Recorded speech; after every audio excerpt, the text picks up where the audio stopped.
¿Qué tal? Les habla Jorge Gestoso. En el programa de hoy, a un año del intento de golpe de Estado en Brasil, con otra notable invitada, Rosilene Vanzetto, coordinadora de la red Jubileo Sul, directamente desde San Pablo. Rosilene Vanzetto, una cálida bienvenida al programa. Un saludo, gracias por invitarme a este programa gestoso, una alegría. La alegría es mutua. Rosilene, en el día de ayer, justamente en el Congreso en Brasilia, hubo una ceremonia presidida por el presidente Luis Ignacio Lula da Silva, a propósito que se cumplía un año del intento de golpe por parte de los bolsonaristas a las tres sedes del Estado, y en esa ceremonia leo textualmente algunas de las palabras del presidente Lula. Dijo: no hay perdón para quien atenta contra la democracia, el perdón sonaría como impunidad y la impunidad como salvoconducto para nuevos actos terroristas. Tu reacción al discurso de Lula, justamente en el que él enfatiza que se desarticuló esto porque todos los brasileños estuvieron de acuerdo en luchar contra el fascismo. Sí, fue muy bueno el discurso del presidente Lula ayer, porque además de marcar un año de este intento de golpe, no solo contra la persona de Lula, pero también contra la democracia, las instituciones democráticas que tenemos en Brasil, y no solo. El discurso de Lula también llama la atención porque las elecciones son el espacio donde el pueblo puede indicar sus representantes, y los golpistas no aceptan. O sea, ya sabíamos por todo lo que veníamos viviendo en 4 años de gobierno golpista, genocida de Bolsonaro, que es importante decir que el gobierno de los últimos 4 años de Bolsonaro fue un periodo terrible para Brasil, para nosotros, para el pueblo. O sea, el 8 de enero del año pasado fue el culmen de todo eso que vivimos en los 4 años, que esta gente no acepta la democracia, aunque estas mismas personas, como Bolsonaro y sus comparsas, yo diría así, son electos por este mismo proceso democrático.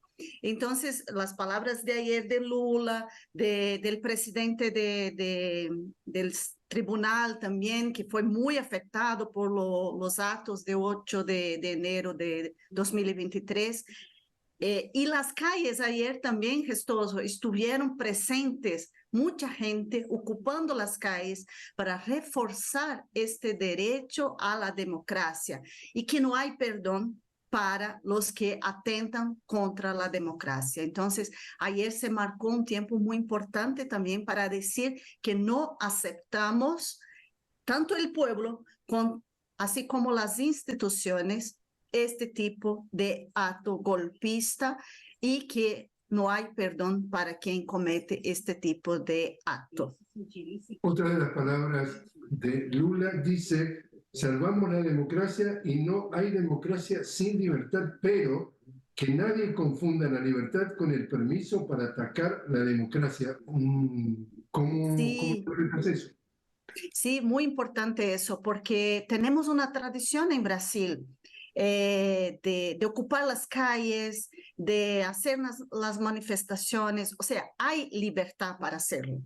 En verdad que cuando Lula dice que la libertad, el derecho a la participación, a las manifestaciones, está ahí, está en nuestra Constitución. Tenemos la Carta Magna que dice eso, que nos permite eso, pero esta libertad no puede llegar al punto de poner en riesgo la democracia. O sea, ocupar las calles es un derecho, y siempre en Brasil se respetó eso, pero en el 8 de enero, con el apoyo del ejército, de parte del ejército, de la policía, eso también es importante traer a la luz, que estos actos se pasaron porque hubo apoyo de la extrema derecha, coordinada por el grupo genocida y fascista de Bolsonaro, que aún está ahí, incluso está apoyando Milei en Argentina, ¿no?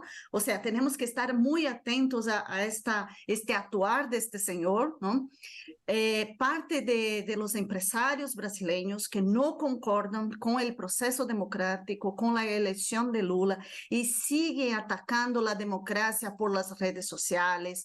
O sea, ayer también se denunció en este acto en el Congreso en Brasilia, convocado por Lula, esta forma que las redes sociales muchas veces permiten a la gente a decir lo que quiere, como quiere, a crear información falsas, las fake news. O sea, Roselena, déjame decirle, compartir contigo exactamente las palabras que utilizó Lula. Dijo, hay que ser muy cuidadoso, y dice, hay que regular las redes sociales para combatir las mentiras, la desinformación y los discursos de odio que, y dice, según él, fueron los fundamentos de lo que sucedió el 8 de enero.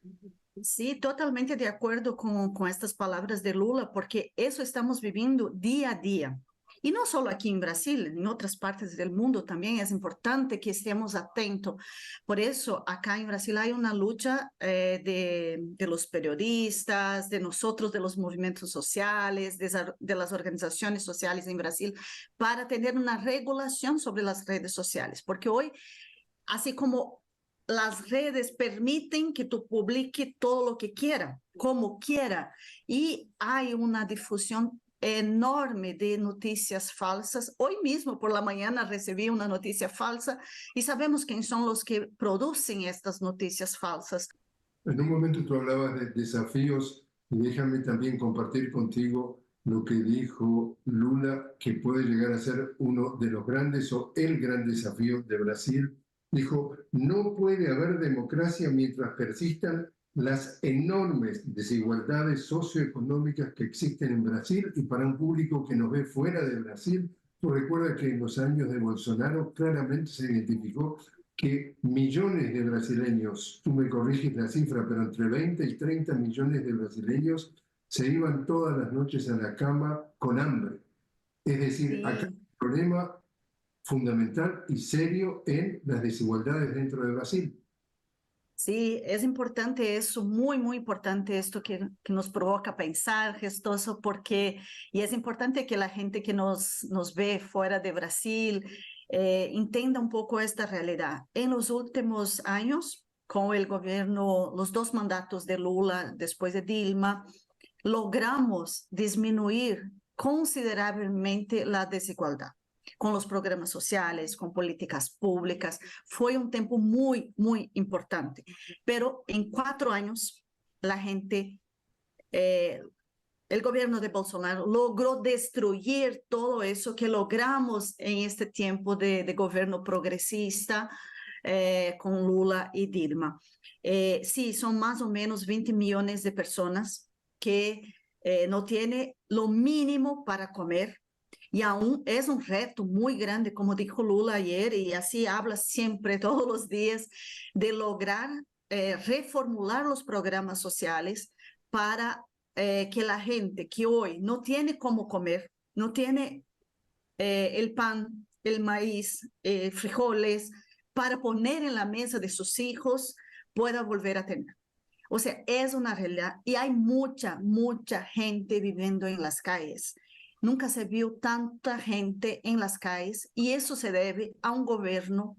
Y yo siempre voy a decir eso, gestoso, porque me parece importante decir de quién son las responsabilidades.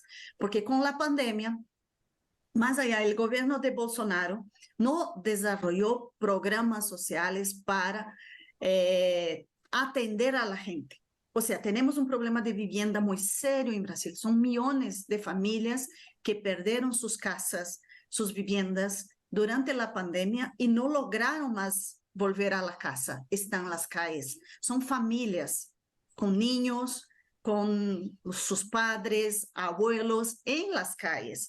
O sea, el nivel de desigualdad en Brasil es muy grande y hubo esta destrucción en estos 4 años de gobierno Bolsonaro. Y por eso es un reto, sí, ahora con el gobierno Lula, estamos a 1 año del gobierno Lula, o sea, completamos también ahora 1 año. Mucho se ha hecho ya, pero hay mucho que hacer porque la destrucción del gobierno anterior fue tremenda en todas las áreas, de la asistencia social, para la educación. O sea, hay un reto bastante grande, más allá del hambre, de reconstruir las políticas públicas en Brasil. Y eso estamos haciendo a varias manos, como decimos acá, ¿no? Con varias iniciativas. También toda la situación de los pueblos indígenas que fueron destrozados durante el gobierno Bolsonaro. Y sabemos, por ejemplo, los Yanomamis que casi mueren de hambre, de ausencia de salud. O sea, hay muchas situaciones muy diversas, muy difíciles, que tienen a ver con la raíz, que es la desigualdad que tenemos y vivimos acá en Brasil, más allá de una deuda social. Así decimos nosotros que estamos aquí en Brasil. Hay una deuda, no solo financiera, pero una deuda social con toda esta gente que vive hoy en situación tremenda de hambre, de ausencia de vivienda y de todo. Rosilene, te invito a hacer una pequeña pausa. Estamos hablando con Rosilene Vanzetto directamente desde Sao Paulo sobre el primer aniversario que se cumplió ayer del intento de golpe de Estado por parte de los bolsonaristas que intentaron tomar las 3 sedes del gobierno en Brasilia. Enseguida regresamos.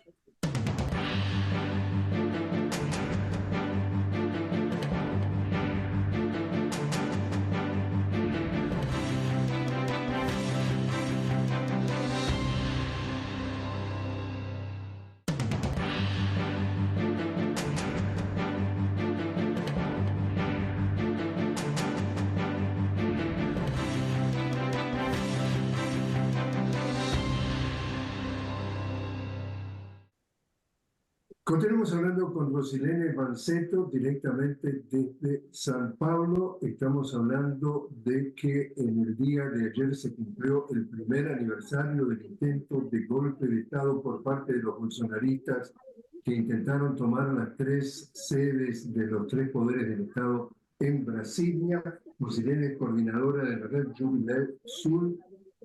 Rosilene, también otro de los temas que durante este primer año de gobierno de Lula llegó al poder el 1 de enero del 2023, hubo un avance más que significativo en la lucha contra la deforestación de la Amazonía.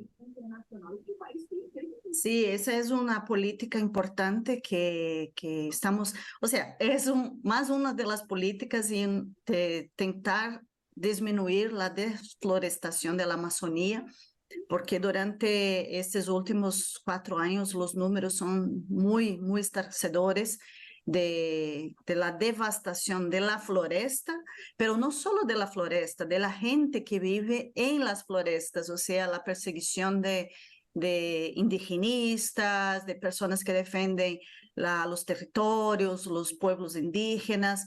O sea, hubo una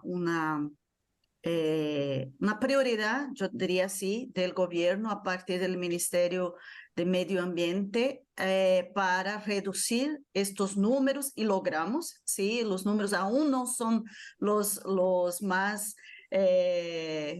más alegres, pero ya tenemos ahí números que nos dejan un poco más en una situación más confortable, pero aún no es lo ideal, pero sí hay una prioridad, porque incluso no es solo defender la Amazonía, no es solo defender floresta de pie, como decimos, ¿no? Es todo lo que tiene en la floresta, la biodiversidad, la gente que vive ahí, los territorios y la región de la Amazonía que comporta a los países vecinos. O sea, es una política muy importante que adoptó el gobierno Lula, incluso pensando ahí, porque sabemos que Brasil va a ser sede de la COP en 2025. Entonces, hay una prioridad también de demostrar su voluntad en cambiar, ¿no? Y hacer las cosas bien para tener lo que presentar en 2025. También, Lula, gran impulsor, un motor de lo que tiene que ver con la integración latinoamericana. ¿Ha habido iniciativas en ese sentido en este primer año de Lula? Sí, hay algunas iniciativas aún muy tímidas, pero es importante porque Lula tiene en el primer año su reto, asumió para sí el reto de retomar las relaciones políticas de Brasil con los vecinos, ¿no? Con el Mercosur, pero no solo con los países también del BRICS. O sea, hubo una dedicación, yo diría así, de Lula para retomar las relaciones y fortalecer la relación con los vecinos, con los países de América Latina, algo que se perdió en los últimos 4 años, ¿no?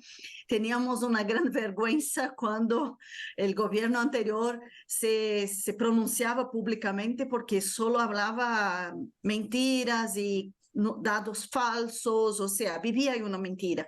Y con Lula retomamos una de las mejores políticas que teníamos, que era la de relaciones internacionales con nuestros vecinos, con los países. Entonces, sí hubo una dedicación. Porque justamente, Rosilén, también hay consenso de que fue un importante promotor en el tema de BRICS. BRICS, para la audiencia, es una sigla que cada una de las primeras letras representa el primer nombre de cada uno de los países fundadores. Sí, Brasil, Rusia, India, China, Sudáfrica y Lula, justamente en una reunión y tuvimos oportunidad de estar allí en Sudáfrica el año pasado. Entonces se impulsó la ampliación del BRICS, incluyendo 6 países más, y dentro del impulso que le dio, incluyó a Argentina para que hubiera un segundo país sudamericano. Aparentemente le salió el tiro por la culata, porque resulta que gana la presidencia de Argentina Javier Milei, dice que por ahora no se va a integrar al BRICS porque estos nuevos países comenzaban a asociarse a partir del 1 de enero. Y encima, 2 preguntas en una. ¿Cómo lees entonces el retiro de Argentina de Milei, anunciado por Milei? ¿Y cómo lees tú que en la ceremonia de asunción del mando de Milei, que fue en diciembre de este año pasado, Lula decidió no asistir? en verdad, empiezo por el final, gestoso. Lula no asistió, segundo lo que sabemos y difundió aquí el Palacio del Planalto, que es responsable por las comunicaciones oficiales, que Lula no fue invitado oficialmente. O sea, Lula no participó, pero envió su representante, que fue el ministro de las Relaciones Exteriores. O sea, Brasil estuvo presente, el gobierno brasileño estuvo presente en la pose de Milei, pero no Lula oficialmente por eso. O sea, de verdad, ahí hay una confusión y no sabemos exactamente, pero la presencia de Brasil estaba ahí, o sea, a partir del ministro de Relaciones Exteriores. Sí, es una situación bastante compleja para Brasil, porque Brasil y Argentina son países que tienen relaciones comerciales y no solo comerciales, ¿no? Son países hermanos, estamos en la misma región del Cono Sur, estamos en el Mercosur, o sea, la política que Milei está emprendiendo para Argentina, de cierta manera, nos afecta mucho en Brasil también, porque hay toda una relación histórica, no solo política, económica, pero social con Argentina. Y sabemos lo que nuestros hermanos argentinos ya están pasando, porque la política de Milei es muy similar a la política que emprendió Bolsonaro en Brasil. O sea, sabemos que no será fácil a los argentinos poner frente a estos gobiernos, a este gobierno Milei, pero estamos muy solidarios y viendo las calles ya reaccionando a sus políticas de destrucción de derechos. O sea, sabemos que el pueblo argentino es muy fuerte, es resistente, es defensor de sus derechos y estarán firmes en las calles defendiendo. Y nosotros, los brasileños, brasileñas, estaremos ahí lado a lado apoyando. Y claro, esta no sería diferente, porque Milei ya venía anunciando su forma de gobernar, su política, y no estar en los BRICS es ahí un señal de la forma como Milei ve la política internacional, las relaciones, que es muy similar a lo que fue Bolsonaro en Brasil. O sea, es importante esta iniciativa de Lula, de los BRICS Plus, o sea, de agregar otros países, de tener este... Lula es un estadista, o sea, entonces él sabe cómo agregar, juntar, crear sinergia entre los países, los gobiernos, la gente, y es importante eso que está haciendo, y esperamos que el Banco de los BRICS, que ahora conduce Dilma, ¿no?, que está como presidenta del banco, puede desarrollar políticas públicas de hecho, que puede apoyar los países en su desarrollo. O sea, esperamos que el banco pueda tener un papel, un rol importante ahí para desarrollar los países que, como hablamos antes, la desigualdad está tremenda. Entonces, y son países claves, ¿no? Entonces, para terminar, Rosilén, ¿cómo ves tú lo que está sucediendo en América Latina respecto a tendencias en la derecha y el progresismo? Vemos que algunos gobiernos, como el caso de México, progresista, ahora hay por lo menos más gobiernos de tendencia progresista en América Central, algo también novedoso, pero también estamos con el caso de Bukele en El Salvador. Por el lado de América del Sur, golpe a la democracia en Perú, cuando otra vez, con un golpe parlamentario, sacan un plumazo, barren un plumazo Pedro Castillo, aparece entonces la ultraderecha que se había ido de Brasil con Bolsonaro, pero aparece entonces con Milei, un progresismo tibio para muchos en Chile. ¿Cómo ves tú entonces esta pulseada de fuerzas en nuestra región? ¿Dónde estamos y dónde ves tú que vamos? Es una pregunta muy, muy importante, Gestoso, para hablar sobre la situación de América Latina. Creo que vivimos ahí un tiempo de mucho ascenso de las fuerzas populares y por eso tenemos también gobiernos democráticos, progresistas, y que fue muy importante para nuestra América Latina y para el Caribe también, porque miramos hasta el México, y entonces es importante estos procesos. Pero también es interesante mirar cómo la derecha se organizó en nuestra región y está muy fuerte.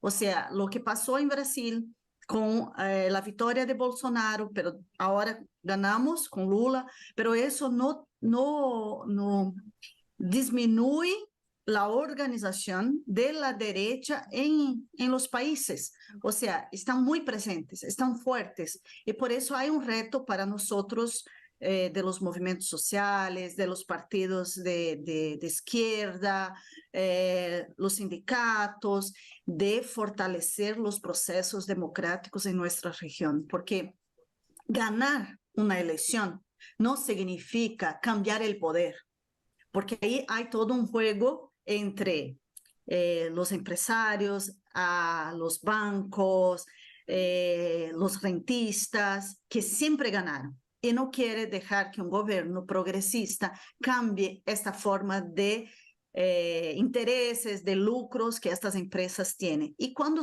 un gobierno popular, progresista, gana una elección, esto cambia, porque empieza a investir en políticas públicas, en la gente.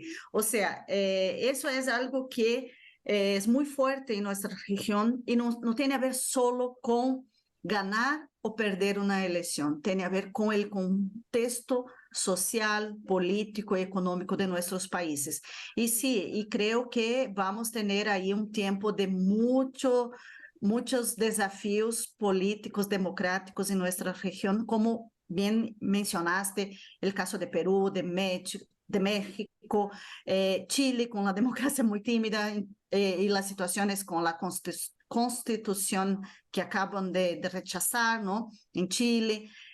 Brasil, no tenemos una democracia muy fuerte, es muy joven nuestra democracia, o sea, hay retos que nosotros como movimientos sociales, organizaciones populares, sindicales, partidos, tenemos que estar muy atentos para no perder nuestro rumbo político de defender la democracia acima de todo. Rosilene Vanzeto, muchísimas gracias por estar con nosotros. Obrigado. Obrigada, gracias por la invitación y por estar aquí participando de esta importante entrevista. Gracias.